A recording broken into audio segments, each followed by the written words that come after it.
Hey guys, this is Matt Core from ControlPaint.com, and today we're going to talk about experimenting varieties of your concept art with textural overlays. So here you can see I have a base plane that I drew, and then I just wanted to try out some dramatically different surface textures, and here are my results. So you might think, well, each of those took a really long time, and you're only going to use one, so what's the point? Well, the method that I used to create this effect is actually extremely efficient. It means that setting up the first one takes a little while, but then each of the subsequent variations are extremely easy. And it actually all takes advantage of a technique we talked about in a previous video, using the warp tool to deform a two-dimensional graphic on top of your three-dimensional form. So in this video and the next one, we're going to talk about how you can do this sort of variation, but we need to explain some of the basics first. But as a quick reminder, if you look below the post, you'll find links for free brushes and worksheets, as well as in-depth premium series available in the Control Paint store. Now, if you're used to texturing for 3D art, if you work in video games or something like that, this is going to look familiar to you. Because what we're doing is essentially doing a texture mapping, in which a two-dimensional graphic gets projected on top of a three-dimensional shape. And then once you've set up that relationship, you can change the contents of the graphic, and the three-dimensional shape will update that change. Now, the main thing you might not have expected in this case is that we're going to be using smart objects inside of Photoshop. So let's take a look at this example to see why smart objects are important. You'll know from experience that if I select a normal layer and do free transform, and then confirm that free transform, if I were to do another free transform, Photoshop thinks of it as still a square. It doesn't matter that I moved one of those points, it's forgotten about that. Well, let me convert this one on the left to be a smart object, and I'll perform the same operation.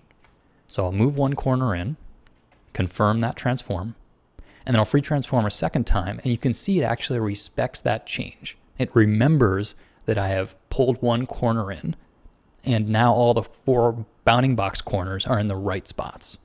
This also applies if I want to do a warp. And this is what we use to place those 2D decals on top of our illustration.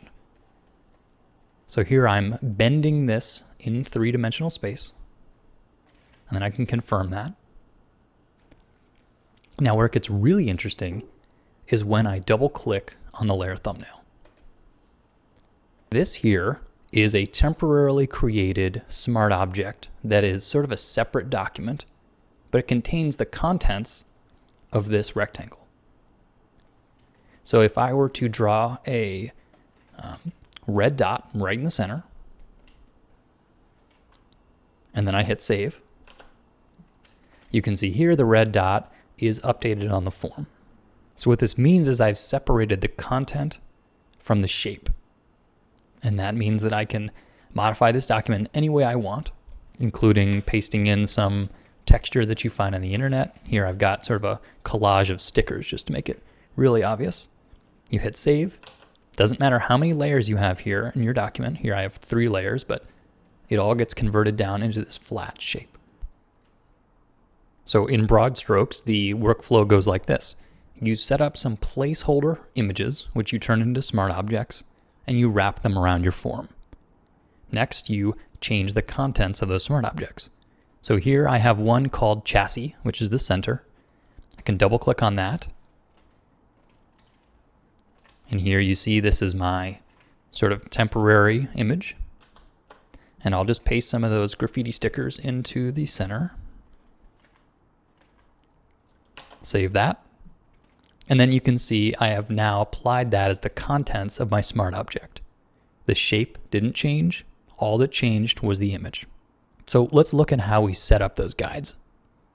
So the first step in doing this in your own image is to plan out where you're going to have your overlays. And for me, I have sort of 3 major shapes.